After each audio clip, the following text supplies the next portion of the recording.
What's up, YouTube? It's your boy Bigboyjonnytwentyfive. Today I'm going to do my WWE Friday Night Smackdown full review. And as long as you guys new, connect with me and right away, hit that like button. Let's get started. Now, my opinion is that Friday Night Smackdown did not get any change tonight. It was just the same thing. It was just a decent show. It was not the best show. It was not the greatest show. You know what I'm saying? That's all I got to say. And I'm not defending this show because I don't support Friday Night Smackdown. So, without further ado, let me read what happened on Friday Night Smackdown. Roman Reigns will get a shot at the intercontinental title tonight as he faced Shinsuke Nakamura. This match could go anywhere except with Sami Zayn by Nakamura's side. Bayley will be on Miz Tv trying to explain her heel turn. Alright, the number one contender for the SmackDown Women's title will be determined a huge six-pack challenge match. Carmella and Nikki cross Sonya, Deville, Mandy, Rhoode, and Lacey Evans and Dana Brooke will face each other to see who will face Bayley at a later date. The New Day will team up with Heavy Machinery to face the Revival, and Dolph Ziggler and Rhoode is also stated for the show. Roman Reigns ready to take the Intercontinental title from Shinsuke Nakamura. Bayley joins the Miz Tv in the wake of reclaiming the SmackDown Women's Champion in brash fashion. SmackDown Women's Champion opportunity on the line in a six-pack challenge match. The New Day teams up with Heavy Machinery against the Revival and Dolph Ziggler and Rhoode. Alright, the opening segment. It looks like they were able to put all of the SmackDown superstars part of the drive to open video. Shinsuke Nakamura versus Roman Reigns for the Intercontinental title match. Now, this match was good. I'm not gonna lie. Nakamura business accelerate Sami Zayn to join Michael Cole or Corey Graves on the commentator. Sami Zayn considered himself Nakamura's laborer. Shinsuke fires the first shots with some stiff knees and a knee drop before Reigns nailed a boot to took control after an elbow. He dove Nakamura into the turnbuckle and then traded shots before Reigns hit a Samoa drop for a 2. Sami Zayn left the commentary to help motivate Nakamura at ringside. Reigns tried to hit a drive-by, but Sami Zayn pulled Nakamura out of the way. Then Shinsuke kicked Roman Reigns, sending him crashing to the mat. Shinsuke Nakamura continued to wear down Roman and forgot until he fight back. Then Nakamura nailed a kick, but Roman caught him with a right off a leap from the turnbuckle, followed by a clothesline and another 2 clotheslines. Roman nailed another kick in the crowd to get behind him. He prepared for a Superman punch, but Nakamura grabbed a armbar. Then Nakamura transitions into a triangle, but Roman Reigns powered out of it for a powerbomb and a 2 count. Sami Zayn got on an apron and caused a distraction, so Nakamura took advantage of his situations. He hit a kick and a snap German suplex. Nakamura tried to hit a Kinshasa, but Roman Reigns nailed a Superman punch instead of a 2 count. Just when Roman Reigns was about to hit a spear, King Corbin appeared and nailed him with a scaper. The winner by disqualification, Roman Reigns. Bryan ran down for the save and he laid out the heels after he did some damage. Then Sami held Bryan so Nakamura could nail a Kinshasa. Alright, the New Day cut a promo backstage where they singing and Biggie said he doesn't want any children. Then Tucker showed up with a table and then Otis drank a bunch of gross things all mixed up in a bowl. Heavy Machinery, everyone. Corbin was asked by Kyla Braxton, which she looks gorgeous by the way, backstage if he had anything to say after attacking Roman Reigns. He didn't say a word before walking off. Curtis Axel versus Shorty G. Who changed that name? to Shorty G. First it was Shorty Gable, now Shorty G. But I'm pretty sure I'm sticking with Chad Gable. They play a promo for Chad Gable and explaining why they call him Shorty. It was a nice bit of storytelling. Axel took control earlier in this match, but he hit a natural selection for a 2 count and continued to work on Shorty. Then Gable got a 2 off a roll-up. Gable avoided Bodell's on the outside and then reverses a perfect plex to grab an ankle lock for the submission. The winner by submission, Shorty Gable, or so I can say Shorty G. Alright, after the match, Kyla was in the ring and interviewed him. She was asking him about his height. She is about 3 inches shorter than Gable. He said, "It's okay to be who you are," and then he said, "Thank you to anyone whoever screwed with him. He embraced who he is." Then he said that everyone could accept who they are. He accepted who he is. Now he is Shorty G. It took like they really used. Forget about it. Shorty G, it is what it is. Hogan via Skype. They asked Hogan via Skype what's he gonna do about Seth Rollins dropping out of the match, brother. Then he said Shorty G and Al stood out, and he also said he will have a bigger announcement at the end of the show. Hogan was fired up, and his Skype connection was an awful commercial for Skype and the internet connection in Florida. The New Day Heavy Machinery versus Dolph Ziggler and Rhoode in the Revival. Alright, Tucker and Ziggler started this off, and Dolph quickly took control with strikes and dropkick, but Tucker returns fire with a dropkick of his own. Then Otis took the tag Heavy Machinery stereo suplex on Rhoode and Ziggler next.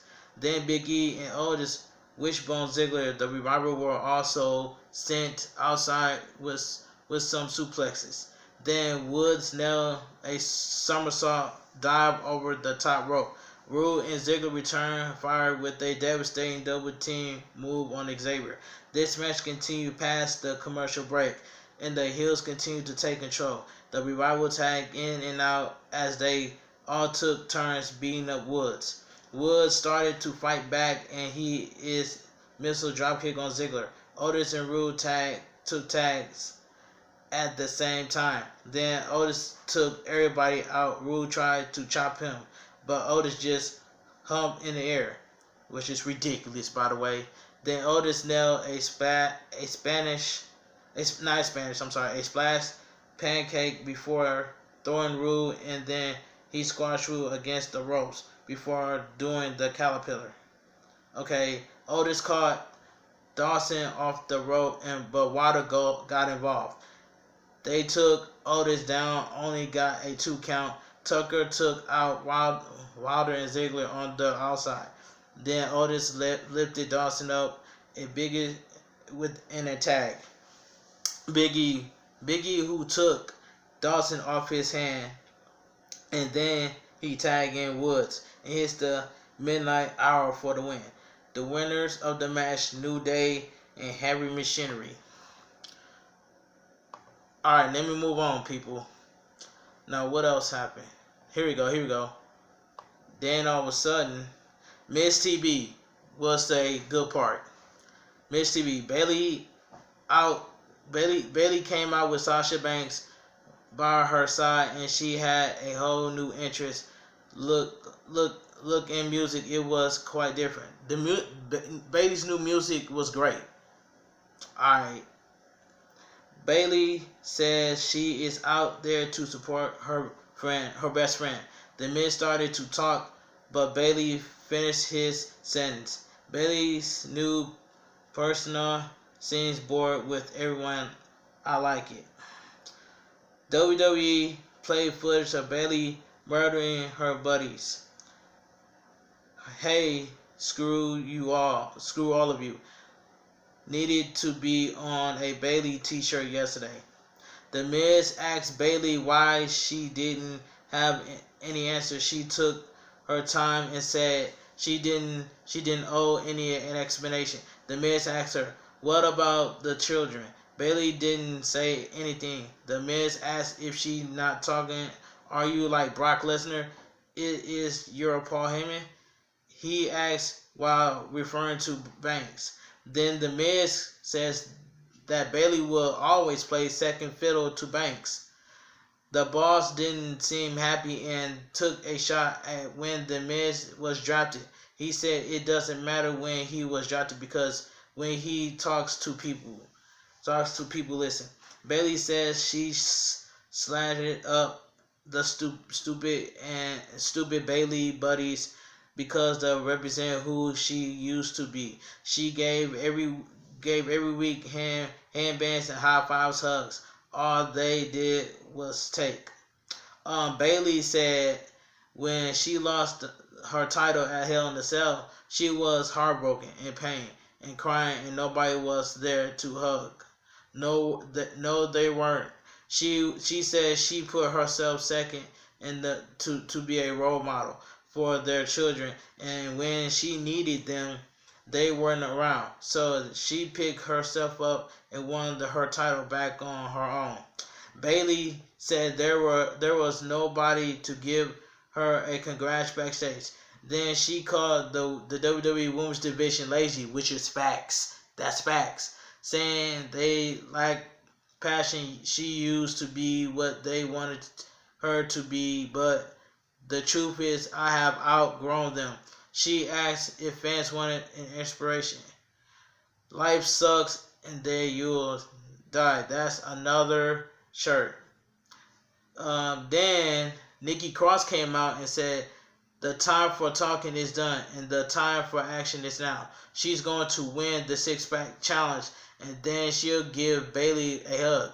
Then Dana Brooke came out and said, "No, not so fast, Nikki." She cut her off a little promo to hype the match too. It was about bringing Overlook. Tonight marks a new beginning, and she can feel it because the flex appeal is here on Friday Night Smackdown. Then she tried to get people to flex. Lacey Evans came out next, and she didn't cut a promo at all, even though that wouldn't make sense.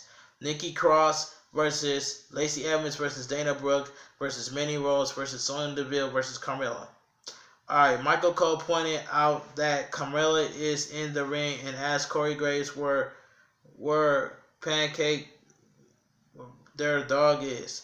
As Mandy and Sonya beat up Carmella on the outside, Graves said how great it would be if they could become a co-champions. Dana Brooke took out Fire and Desire, and the Evans took Brooke out before throwing her hanky at Bayley.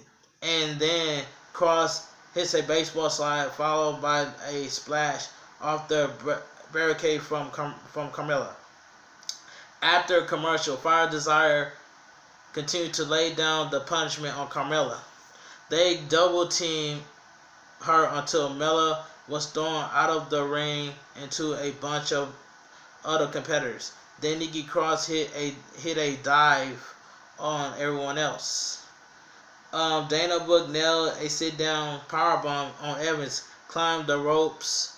As Michael Cole says, flex appeal. Brooke nailed a senton for a 2 count. Mandy Rose and Mella started slapping each other, and Corey said that's the greatest thing I ever seen after Cole told him not to get excited. Mella locked on a close of silence on Mandy, but it was broken up. Lacey hit a woman's right hand on Deville, and then Nikki hits a neck breaker on Rose and got the win. The winner of the match, Nikki Cross. Braun Strowman versus Drew Gulak. This match I didn't really care. Is this an excellent for Drew Gulak? He grabbed microphone and said it had SmackDown debut, and then he introduced himself as a former Cruiserweight champion in combat sport, Horseman, wherever that is. He said if Braun goes into Crown Jewel doing his same old monster among men, then Tyson is going to knock him out.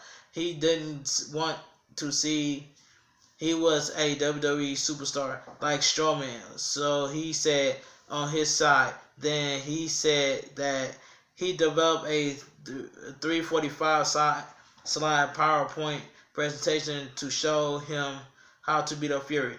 He didn't get a past side one before Stroman jumped him and demolished Drew Gulak.